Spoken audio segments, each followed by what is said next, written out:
Oceans are our lifeblood. Covering 71% of the planet, they produce more than half the oxygen in the atmosphere. But now, the oceans are becoming a danger to us. Sea levels worldwide have been rising as a result of climate change. A lot is at stake, especially for the Pacific nation of Tuvalu. If the ocean continues to rise, it's at risk of being completely submerged. Will Tuvalu be the first country to be wiped off the map by climate change?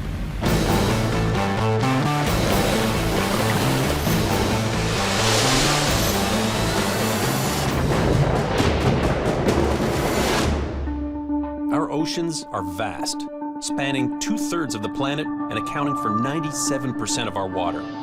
But now, our seas have become monsters because of climate change. As a storm chaser and adventurer, I've spent years traveling all over the world documenting the most extreme forces of nature. But now, I'm going after the bigger picture of climate change. In the last 5 years, I've witnessed increasingly violent storms, flooding, and hurricanes that have devastated communities in Thailand, the Philippines, and the USA.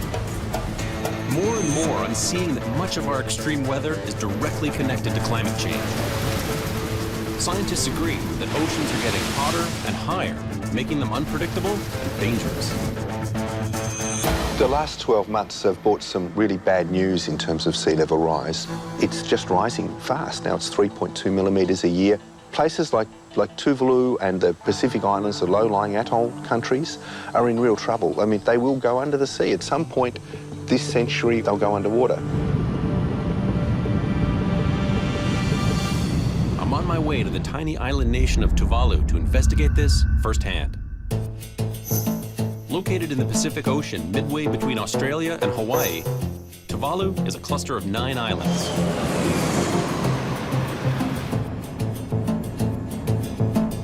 My arrival here in Tuvalu is ominous.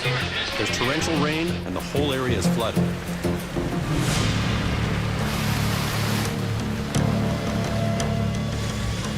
This is the wet season, and we're in an area that's a South Pacific convergent zone where you've got different wind currents coming together, which then go up, creating rain and thunderstorms and tremendous amounts of flooding, it seems. With only 10 square miles of dry land, Tuvalu is one of the smallest countries in the world. An average elevation of 6 feet makes Tuvalu extremely vulnerable to storms and sea level rise. The rains are incredible. All over the island, people are struggling to keep their homes dry.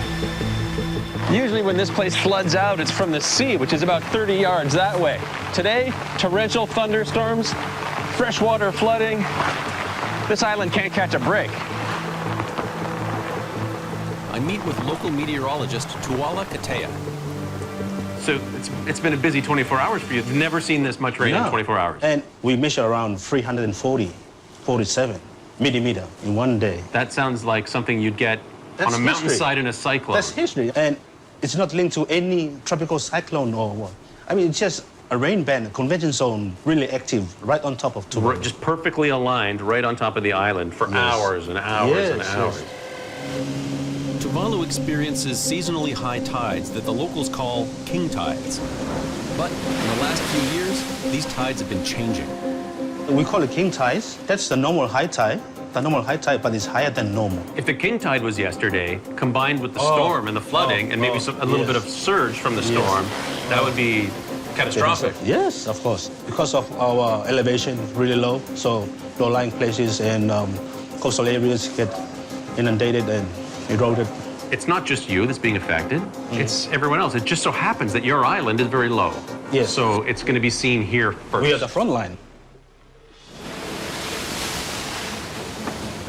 Tuvalu has few natural defenses against these high tides. One thing the locals have done is to try and help prevent the king tides by putting these barrels filled with concrete.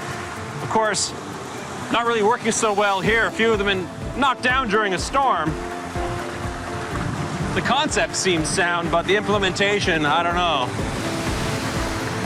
The island can barely cope with tropical downpours, let alone more storms.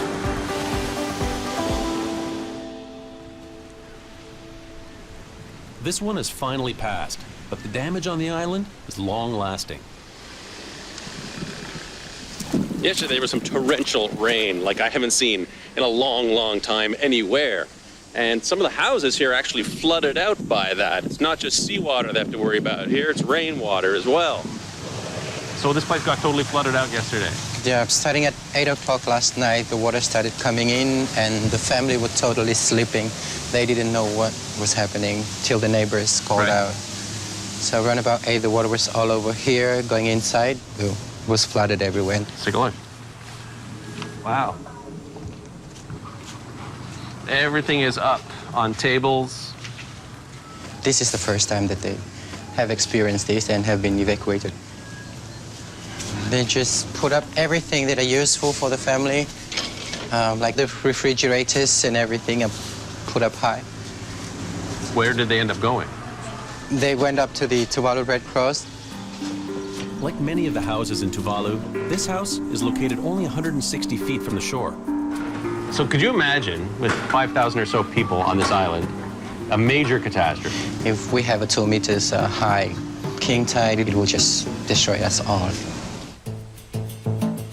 The global sea level has been rising at a rate of 0.14 inches per year since the early 1990s, roughly twice the average speed of the preceding 80 years. It's a dangerous scenario. In the last century, the planet's temperature has risen at an alarming rate. Scientists have shown that human activities are driving temperatures up with our reliance on fossil fuels that emit greenhouse gases. As those gases trap more energy from the sun, oceans absorb more heat and expand. Climate scientists predict global temperatures will increase by 2 to 11 degrees Fahrenheit by the end of the century. Higher temperatures are also leading to increased melting of glaciers and polar ice caps, resulting in greater runoffs into the ocean and increasing sea levels. I asked climate scientist Elizabeth Holland more about the data. We looked at solar radiation, we looked at rising sea level, we looked at the temperature of the oceans, we looked at the temperature of the atmosphere, we looked at the temperature of the land. Warming is unequivocal. We've been able to say more and more strongly that humans are causing the warming. As ocean surface temperatures heat up, scientists predict an increase in the number of intense storms. The islands of Tuvalu are so low-lying and small, only 400 yards at the widest point, that they could easily be submerged. This is basically it. I'm surrounded by ocean on 3 sides of me with just a tiny spit of land connecting me to the island. Probably the most vulnerable point on one of the most vulnerable islands. You've got the lagoon side over here and the ocean side here. It's all converging on this one tiny spit. One thing that scientists are certainly in agreement about is that a lot of the heat that's trapped by greenhouse gases is getting absorbed by the oceans. Let's see how warm the ocean is today. Okay, so just over 80 degrees. As the water heats up, it will expand, and that actually contributes to global sea level rise. But that 80-degree point, that's sort of the threshold for tropical cyclone formation. You need water of at least that warm, and we've certainly got it here. Such a low-lying island is really at risk for not only sea level rise, but the torrential storm surge flooding that you can get during tropical cyclone season. I tell you, I wouldn't want to be standing right here during one. Increased sea temperatures can have devastating consequences across the globe. Rising oceans are one of the deadliest results of climate change. Warm water is the fuel for hurricanes, typhoons, tropical cyclones.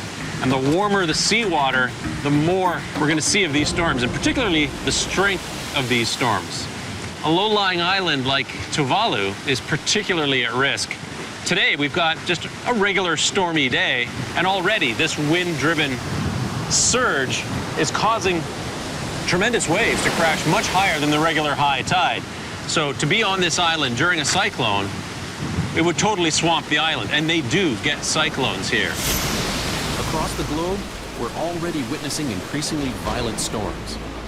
But what we can now say with absolute clarity is that climate change is a very strong influence on these extreme weather events, and in some cases, the strongest influence. It's not just low-lying islands that are vulnerable to hurricanes.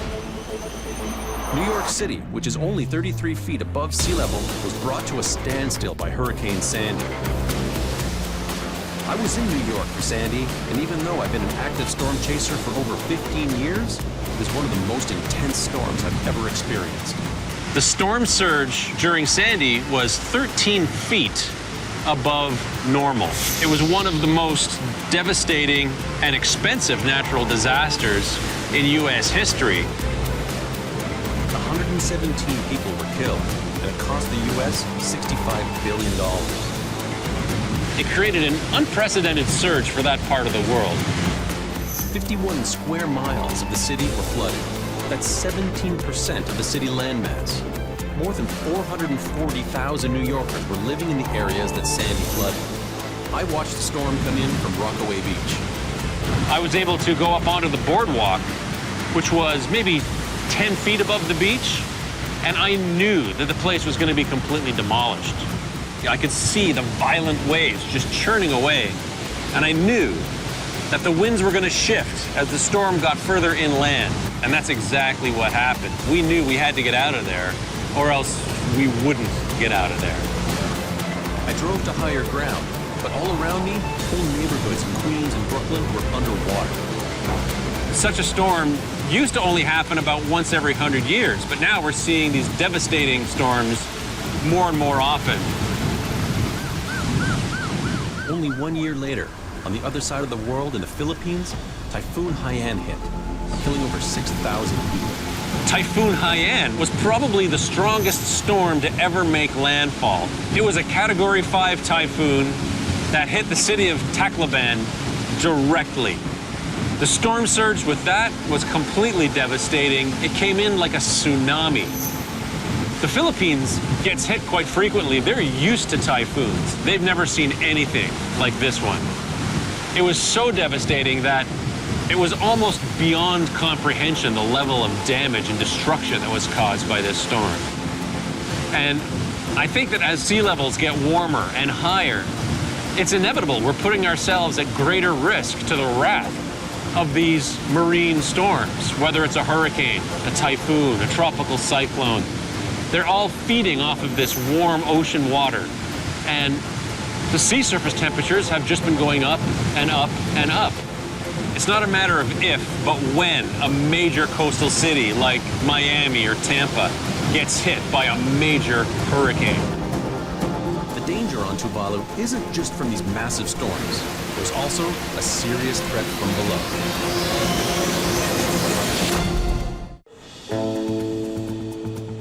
I've come to Tuvalu in the South Pacific to witness firsthand the effects of climate change. For a little bit of perspective, about 80% of the island is no more than 4 feet above sea level. The highest point being about 15 feet, and about 40% of the population lives within 100 yards of the ocean. If there's any place in the world that is at the mercy of the sea, it's this place right here. The rising seas are also forcing farmers to abandon their crops. Salt water from higher tides is soaking through the ground, contaminating the underground source of fresh water and destroying crops. Indigenous food, such as pulaka and coconut, are being destroyed. Reverend Tafui Lusama is deeply concerned with the impact of rising sea levels. If salt water intrudes into it, it kills all our traditional plants. Land and the sea are the sources which sustain our livelihood daily. You lose your land, you lose your life.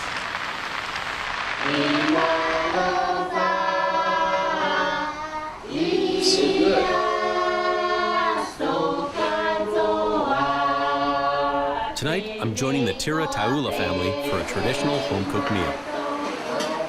But foods like this are becoming harder to harvest. This is a steamed fish. Definitely very hot.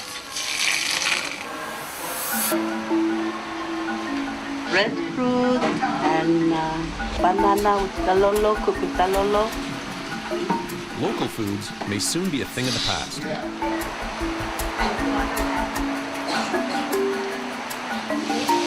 What a treat to enjoy some South Pacific hospitality. Going into someone's home, having a home-cooked meal. It's the best. Our people can no longer depend on our traditional way of life, so we are left with no option but to turn into a market-based lifestyle. With traditional crops being threatened by rising oceans, locals are relying on more processed foods. With all of these changes that have been going on, it's become more and more difficult for the farmers here to grow some of the traditional food crops. And especially since World War II, they've become quite dependent on foreign-made processed food, and doesn't really help them in their struggle for food security, which is becoming a big issue here in Tuvalu. The country now imports 80% of its food, which is costly to the islanders. We're Pacific Islanders. We have a lot of ties to our land, our ocean. Our identity is very much built around how we relate to our land, how we relate to our ocean, and all of that is threatened, right? People have lived in Tuvalu for 2,000 years, but some islanders are now leaving, scared that climate change and rising sea levels will make life on the island nearly impossible. Our identity as a people will disappear, will die out. If I am relocated because of climate change and my country has gone down, where do I belong? I have no roots. Tuvalu is not responsible for the catastrophe it's facing. It's no surprise the largest emitters of man-made greenhouse gases are the world's largest countries: China, the United States, the EU, and India. Here in the islands, we contribute the least to greenhouse gas emissions, yet we're the most affected. Tuvalu, the fourth smallest country in the world, has almost no carbon emissions, but they're at the front line. As those in the developed world drive their cars and turn up their heat or decide to build one more coal-fired power plant, it is the Tuvalus of the world that will go underwater because of those choices. Environmental activists are taking up the cause, encouraging the people of the Pacific Islands to fight for changes on a local and global scale. In 2014, they took their fight to Australia and blocked the largest coal port with canoes to make their voices heard. Right now, that's the message that we want to get out there. Climate change is real, we are living with it, and sooner or later the world needs to change if we don't start demanding that the world transitions to more renewable sources of energy. There's no plan B. There's no plan B, there's no planet B. But Tuvalu is fighting back. In an effort to hold on to their island, the locals have raised money from an unlikely source. Each country has its own internet suffix. .de for Germany, .au for Australia, .ca for Canada. Well, here in Tuvalu, they've got .tv. And .tv has become so popular, especially amongst people in the television world, that it has quite an appeal. The money raised by selling the suffix goes into repairing roads, improving barriers, and planting mangrove trees to fight against coastal erosion. If worse comes to worst and Tuvalu disappears under the waves, that suffix will still exist, creating what could possibly be the world's first virtual country existing only in cyberspace. While Tuvalu is disappearing, it's far from alone in its coastal erosion. The problem is not confined to Tuvalu. It's not peculiar to Tuvalu only. It's a global problem. The Maldives are also under threat. A unique archipelago made up of 2,000 islands could almost disappear into the sea by the end of the century. Nothing is done to curb global warming. It's not just low-lying island communities that are at risk. With predictions that sea levels could rise by up to 6 feet over the next century, South Florida will be badly affected. A 3-foot rise would take away a third of the land, and a 6-foot rise would submerge half the area. The condos that line Miami's waterfront would disappear. What do you think is the biggest misconception about climate change in general? The biggest misconception is that because it's a slow process, we can wait to take action. Because climate change is a very slow process, but we're at that tipping point. We need to take action today. The people of Tuvalu are desperate for the rest of the world to sit up and pay attention. What does the world need to know about Tuvalu? I think it's very important that that we are part of the world. And I think that as a Tuvaluan, despite how small we are, we need to speak out that we do exist and we are parts of who you are, whether you are in Canada or in America. We are all part, we are the people of this world, and we need to be together and work together. Just a month after I left Tuvalu, Cyclone Pam tore through the neighboring Pacific islands of Vanuatu, causing extensive damage. It also affected Tuvalu, forcing it to declare a state of emergency. This cyclone is a painful reminder that action must be taken. Global temperatures cannot be allowed to rise another 2 degrees.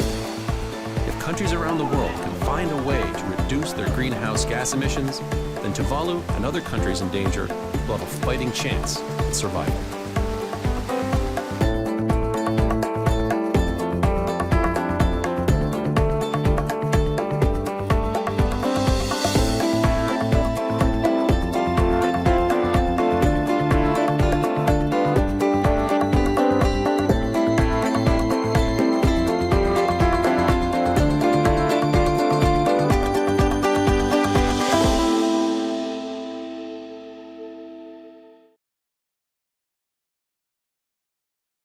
Polar bear, the world's largest land predator, is under threat. As the Arctic warms, the icy habitat of the bear is melting faster, leaving them hungry and vulnerable. Their population is dwindling as they struggle to survive the longer summers. And now, starving bears are coming into towns searching for food. I've come to their world to find out how they're coping in a fast-changing climate. Can they survive and adapt, or will the mighty polar bear become a climate casualty?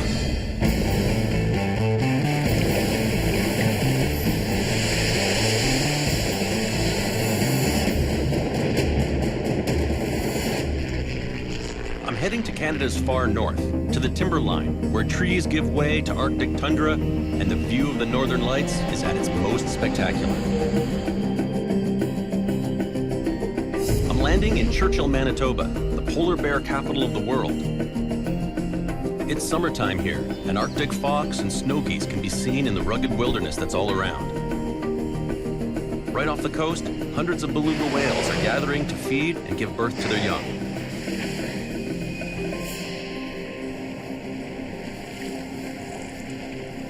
I'm surrounded by beluga whales here. Wow, very, very close to the kayak. Belugas and polar bears share the same habitat. This is Hudson Bay, and for half the year, it's the ice-covered hunting ground of the polar bear.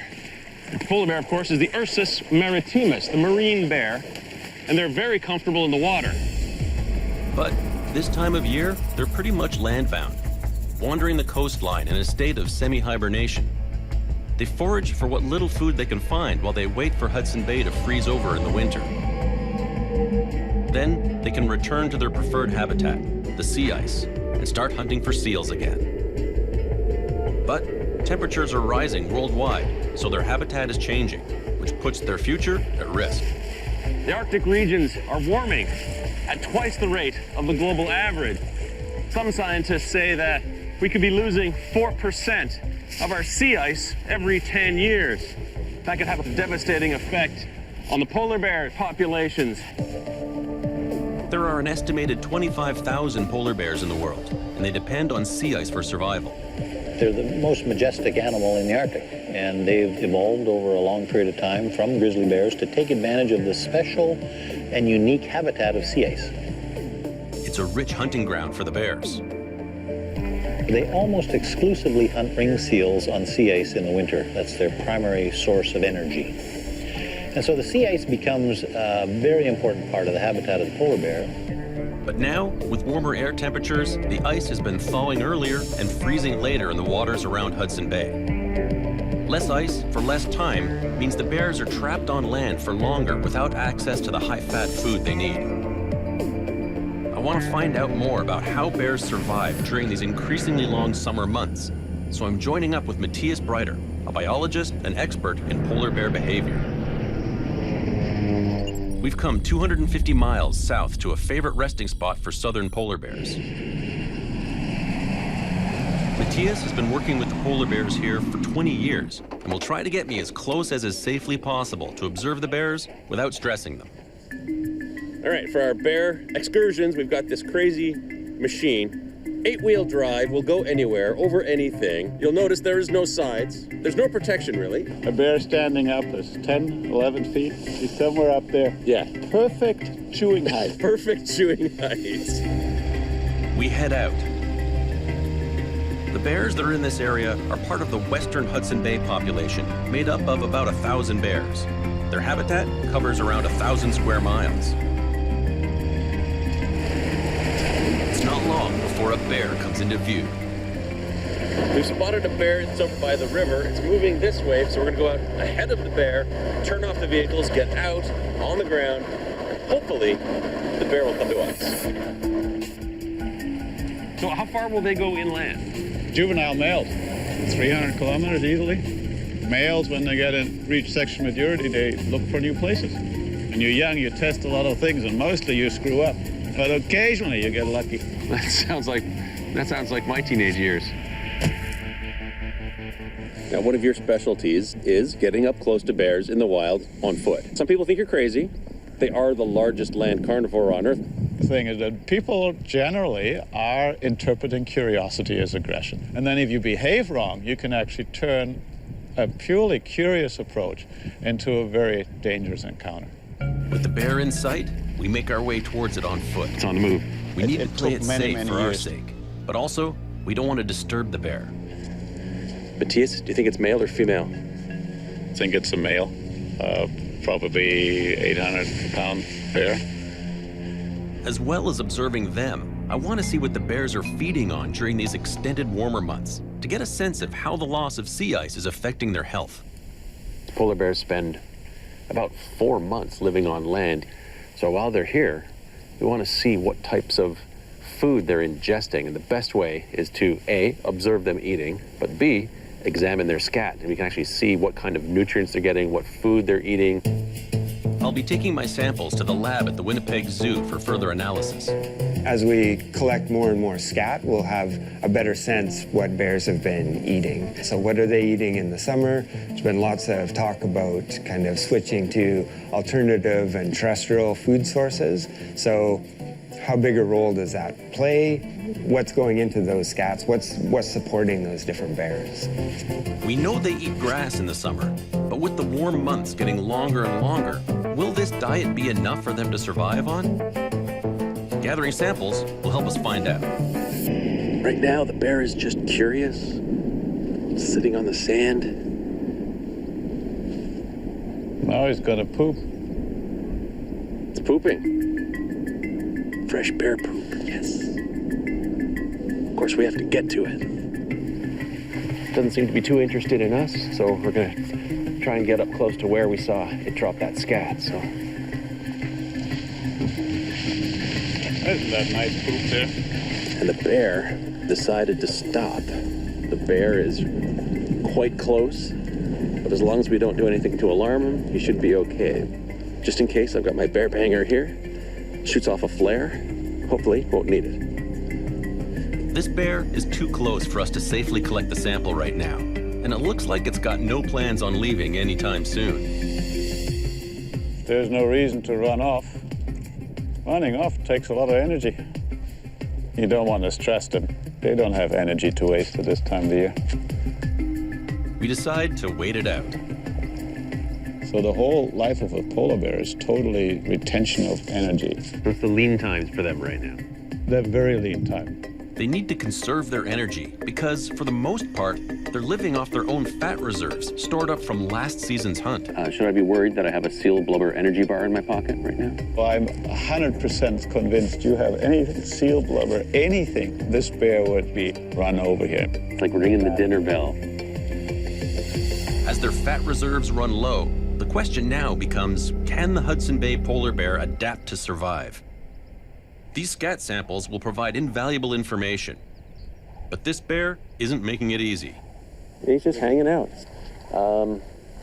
One thing I can do is mark this location on my GPS, and we could always come back and grab the sample.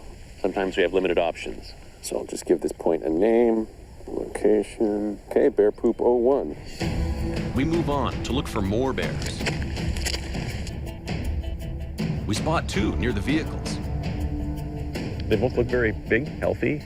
They look healthy. It's early in the season, so they would have just come off the ice not that long ago, so they probably still have a belly full of... They have probably been feeding reasonably well until about a month ago. Now they lose 2 pounds a day in weight. We can try to get ahead, but if he keeps on following her, they'll just... Yeah, I think they're gone. We go east. Slow down, slow down. Look at those claw marks. That's so big. They cannot retract their claws. No, they cannot. They're permanent. They're always out. Very cool. Let's follow them. All right. We follow the tracks and are led to a big male polar bear. Oh, here he goes. There he gets He's up. getting up. But this encounter soon gets a little too close for comfort. Yeah. Okay. Hey, Deb. I'm in northern Canada, in polar bear country. I need to collect scat samples to gauge the impact of climate change on the bear's diet. But if I disturb this one, I could be in trouble. Matthias, do you think it's male or female? A large male in its prime. We watch the bear as it rests for more than an hour. He seems a little more active now than he was a couple of minutes ago. Yeah. That's 3 yawns now. Can be slightly nervous yawn. That can mean that he is going to get up and approach us a bit. So what do we do if he does get up and start approaching us? We'll do a few steps towards him. If we back up, he'll just come faster. Right. Polar bears can run up to about 40 kilometers per hour, but only in short bursts. So if that bear really wanted to run, it could be here in the blink of an eye. I want him to relax back down. And there he gets up. He's getting up. This 900-pound bear is a ferocious predator. It's nerve-wracking being this close. A little bit of displacement behavior. So he's just chewing on the grass right now. It's like if there's something you want to do, but you don't really dare. And so you jump to another behavior. He was just sort of thinking about us. He's hesitating. You don't want to create fear. Fear can result in aggression.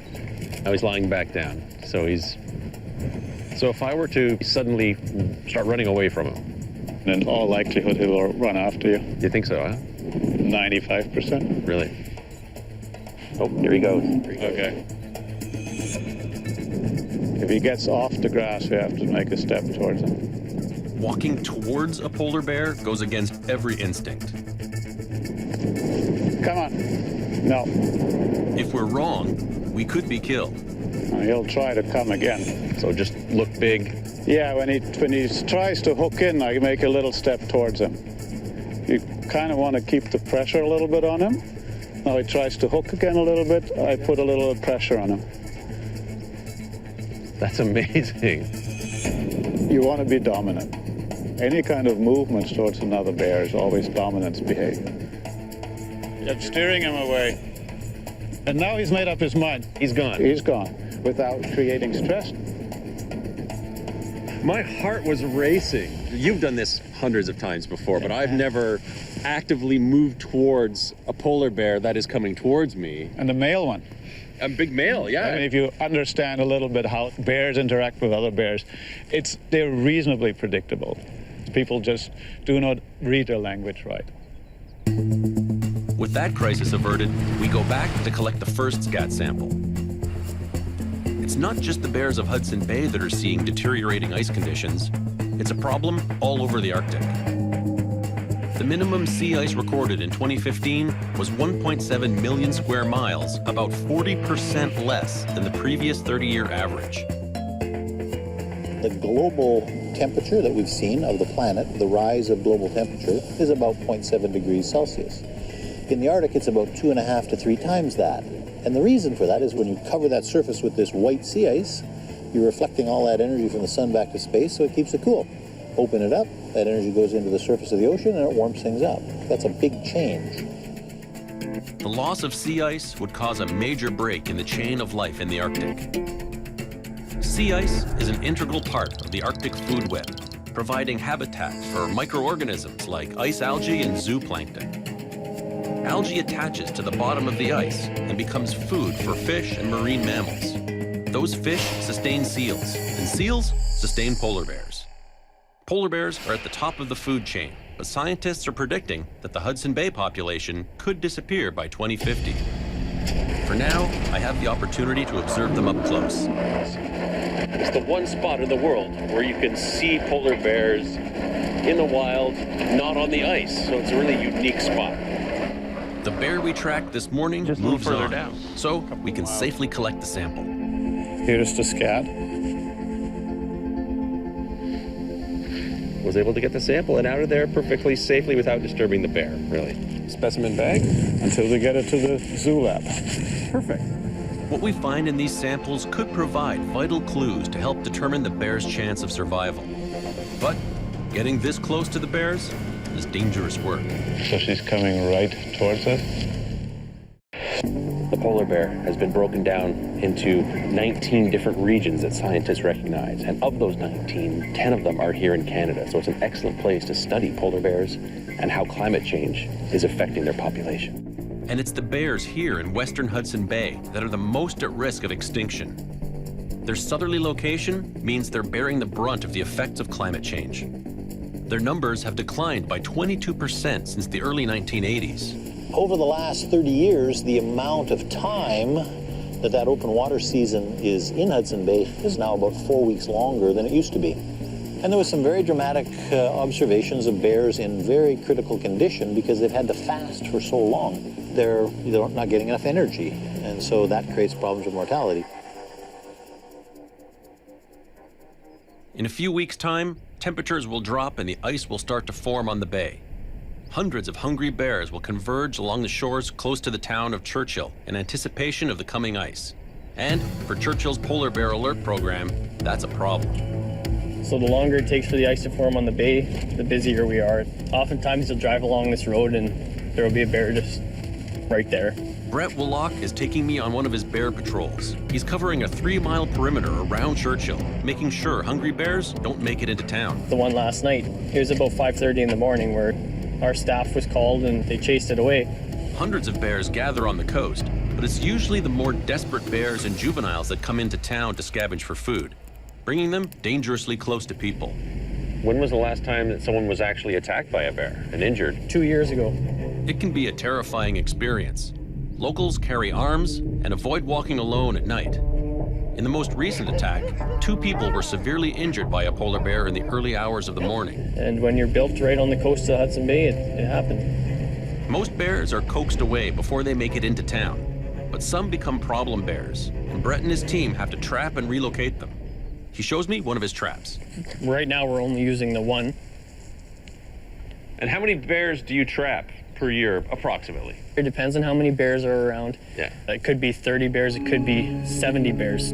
Trapped bears are taken to the holding facility, weighed, tagged, and then relocated. Many are malnourished. Locating high-energy food is key to the survival of the polar bear. The lack of sea ice is forcing some bears to migrate north to colder regions with better ice conditions. Recent DNA evidence found genes of the southern bear in the high Arctic.